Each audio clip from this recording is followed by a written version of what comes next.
महत्त्वाची घडामोड आहे। शिवसेना पक्ष आणि चिन्ह प्रकरणावरील सुनावणीला आता सुरुवात झालेली आहे। सुप्रीम कोर्टात आज सुद्धा कपिल सिब्बल युक्तिवाद करणार आहेत। काल जवळपास 1.5 तास कपिल सिब्बल यांनी या संपूर्ण प्रकरणी युक्तिवाद केलेला होता।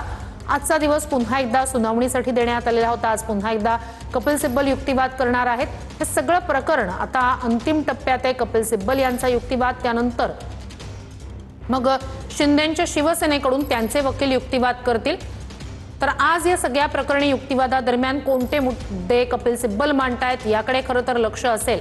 मात्र काल त्यांनी जेव्हा हे सगळा युक्तिवाद सुरू होता तेव्हा काही महत्त्वाच्या मुद्द्यांकडे सुप्रीम कोर्टाचं लक्ष वेधलेलं होतं। ते म्हणजे विधिमंडळ पक्ष आणि राजकीय पक्ष या दोन मुद्द्यांवर विशेषतः कोर्टाचं लक्ष वेधून घेण्यात आलेलं होतं। तसंच प्रतोद गटनेता नेमणूक या मुद्द्याकडे सुद्धा सुप्रीम कोर्टाचं लक्ष पुन्हा एकदा कपिल सिब्बल यांनी वेधलेलं होतं। सुनावणीला सुरुवात झालेली आहे। सुप्रीम कोर्टात पुन्हा एकदा सुनावणी पार पडतेय। कपिल सिब्बल युक्तिवाद करणार आहेत। कोणकोणते मुद्दे कपिल सिब्बल यांच्याकडून आज युक्तिवादादरम्यान केले जात आहेत याकडे लक्ष असणार आहे। तर ते सगळं प्रकरण खरं तर अंतिम टप्प्यात आलेलं आहे। शिवसेना पक्ष चिन्ह प्रकरणी सुनावणीला सुरुवात झालेली आहे। राष्ट्रीय कार्यकारिणीची बैठक झाली होती असं कपिल सिब्बल यांनी कोर्टासमोर म्हटलंय। राष्ट्रीय कार्यकारिणीची बैठक झाली होती असं कपिल सिब्बल यांनी कोर्टासमोर ठेवलंय। तर युक्तिवादाला सुरुवात झालेली आहे। युक्तिवादाचे ते मुद्दे आपण पाहतोय। राष्ट्रीय कार्यकारिणीची बैठक झाली होती असं कपिल सिब्बल यांनी युक्तिवादादरम्यान कोर्टासमोर ठेवलंय। शिवसेना पक्ष चिन्ह प्रकरणी सुनावणीला सुरुवात झालेली आहे। ठाकरेंच्या पक्षाकडून कपिल सिब्बल यांचा युक्तिवाद सुरू आहे। सगळ्यात आधी त्यांनी हा मुद्दा आता मांडलेल्या युक्तिवादादरम्यान ती म्हणजे राष्ट्रीय कार्यकारिणीची बैठक झाली। बाळासाहेबांच्या मृत्यूनंतर पक्षाच्या घटनेत सुधारणा केली होती असंही कपिल सिब्बल यांनी सुप्रीम कोर्टासमोर मांडलंय। तर युक्तिवाद केला जातोय। कपिल सिब्बल युक्तिवाद करतायत। बाळासाहेबांच्या मृत्यूनंतर पक्षाच्या घटनेत सुधारणा केली, राष्ट्रीय कार्यकारिणीची बैठक झाली होती असा युक्तिवाद कपिल सिब्बल यांनी कोर्टासमोर केलेला आहे। राष्ट्रीय कार्यकारिणीची बैठक झालेली होती। कपिल सिब्बल सध्या ठाकरेंच्या शिवसेनेकडून युक्तिवाद करतात। बाळासाहेबांच्या मृत्यूनंतर पक्षाच्या घटनेत सुधारणा केली असं कपिल सिब्बल यांनी कोर्टासमोर युक्तिवादादरम्यान म्हटलंय।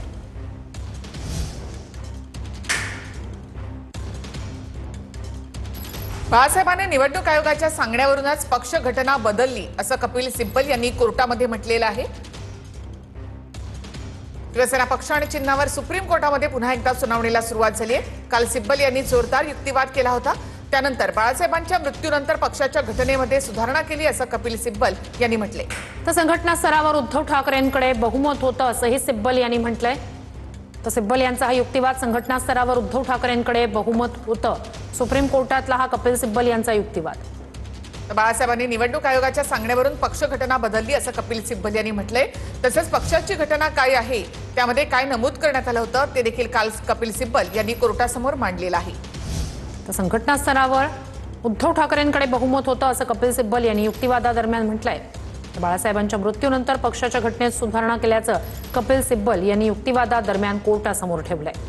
तर शिवसेना पक्ष चिन्ह आणि आमदार अपात्रता प्रकरणामध्ये सुनावणी सुरू झाली आहे। आज दुसरा दिवस आहे। या सुनावणीचा संघटना स्तरावर उद्धव ठाकरेंकडे बहुमत होतं असं सिब्बल यांनी म्हटलेलं आहे। बाळासाहेबांच्या मृत्यूनंतर पक्षाच्या घटनेत सुधारणा केल्याचं सुद्धा कपिल सिब्बल यांनी कोर्टासमोर युक्तिवादादरम्यान ठेवलंय। तर संघटना स्तरावर उद्धव ठाकरेंकडे बहुमत होतं असं कपिल सिब्बल यांनी म्हटलेलं आहे। आणि एकनाथ शिंदे यांची गटनेता म्हणून निवड उद्धव ठाकरेंनीच केली होती असं देखील कपिल सिब्बल यांनी कालच्या सुनावणीमध्ये म्हटलं होतं। राष्ट्रीय कार्यकारिणीची बैठक झाली होती असं देखील कपिल सिब्बल यांनी म्हटलं। तर बाळासाहेबांच्या मृत्यूनंतर पक्षाच्या घटनेत सुधारणा केली असा युक्तिवाद कपिल सिब्बल यांनी केलेला आहे। बाळासाहेबांच्या मृत्यूनंतर पक्षाच्या घटनेत सुधारणा केल्याचं त्यांनी सांगितलंय। तर निवडणूक आयोगानेच शिवसेनेला राजकीय पक्ष म्हणून मान्यता दिलेली आहे असं देखील कपिल सिब्बल यांनी काल म्हटलं होतं। तर राष्ट्रीय कार्यकारिणीची बैठक झाली होती। कपिल सिब्बल यांचा हा युक्तिवादाला सुरुवात झाल्यानंतर सगळ्यात आधी त्यांनी राष्ट्रीय कार्यकारिणीची बैठक झाली होती असं कोर्टासमोर ठेवलं। तर 2013-18 ची घटना चुकीची असेल तर 2014-19 ची निवडणूक चुकीची कशी असा सवाल देखील कपिल सिब्बल यांनी या ठिकाणी केलेला होता। तिला आमच्या पक्षाच्या घटनेमध्ये मान्यता नाहीये, म्हणजे पक्षाच्या घटनेमध्ये मुख्य नेतेपद नाहीये हा मुद्दा कपिल सिब्बल यांच्याकडनं सुप्रीम कोर्टाच्या समोर खरं तर मांडला गेलेला आहे। कपिल सिब्बल यांनी घटनेच्या ज्या काही गोष्टी आहेत त्याही गोष्टी सुप्रीम कोर्टाच्या निदर्शनास आणून दिलेल्या आहेत आणि त्यांनी स्पष्टपणे सांगितलेलं आहे की 1999 सालची जी पक्षाची घटना आहे ती घटना पक्षाची मूळची नाहीये। हा मुद्दा कपिल सिब्बल यांच्याकडनं सुप्रीम कोर्टाच्या निदर्शनास आणून दिलेला आहे। सिब्बल यांनी म्हटलेलं आहे की 2018 सालची जी घटना आहे ती महत्त्वाची आहे आणि 2018 सालची घटना आमच्या पक्षाकडनं म्हणजे उद्धव ठाकरे यांच्या पक्षाकडनं उद्धव ठाकरे यांच्या नेत्यांकडनं सुप्रीम कोर्टामध्ये दाखल केली गेलेली आहे। हा मुद्दा खरं तर कपिल सिब्बल यांच्याकडनं मांडला गेल्याचं आपल्याला बघायला मिळतंय। कपिल सिब्बल यांनी स्पष्ट सांगितलेलं आहे की बाळासाहेब ठाकरे यांनी जरी पक्षाची नियुक्ती केलेली असली तरी साधारणतः 1989 साली आमचा पक्ष राजकीय पक्ष म्हणून नियुक्त केला गेलेला आहे आणि त्या सगळ्या अनुषंगानं कपिल सिब्बल यांचा युक्तिवाद सुरू असल्याचं बघायला मिळतंय। कपिल सिब्बलांनी सांगितलेलं आहे की 2018 साली ज्यावेळी उद्धव ठाकरे हे पक्षप्रमुख म्हणून आहेत त्यांच्याकडनं खरं तर काही नियुक्त्या केल्या गेलेल्या होत्या। त्यामध्ये प्रामुख्यानं नेते असतील, उपनेते असतील पक्षाचे, यासह सचिव असतील, संपर्क प्रमुख असतील, जिल्हा प्रमुख असतील यांचं देखील नियुक्त्या उद्धव ठाकरे यांच्याकडनं केल्या गेलेल्या होत्या आणि ज्यावेळी पक्ष आमचा आहे असा दावा त्यांच्याकडनं इलेक्शन कमिशन मध्ये केला गेला त्यानंतर मात्र आमच्याकडनं इलेक्शन कमिशन मध्ये सगळ्या गोष्टी मांडल्या गेलेल्या आहेत। त्यावेळी कपिल सिब्बल यांनी स्पष्टपणे सांगितलं आकडा कपिल सिब्बल यांच्याकडनं खरं तर सुप्रीम कोर्टामध्ये मांडला गेलेला आहे।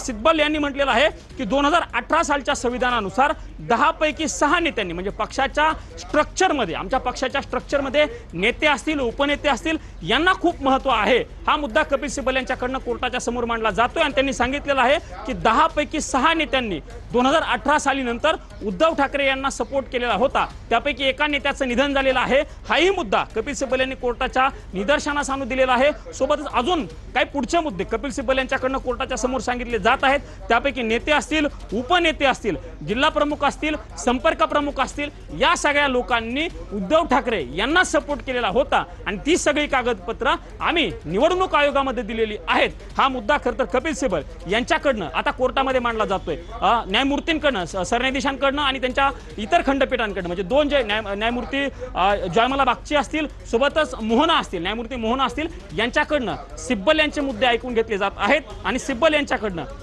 ज्या काही वेगवेगळ्या गोष्टी आहेत किंवा वेगवेगळे आकडे जे आहेत ते सध्या सुप्रीम कोर्टाच्या समोर मांडले जात आहेत। तुमच्याकडे येणार आहोत यासाठी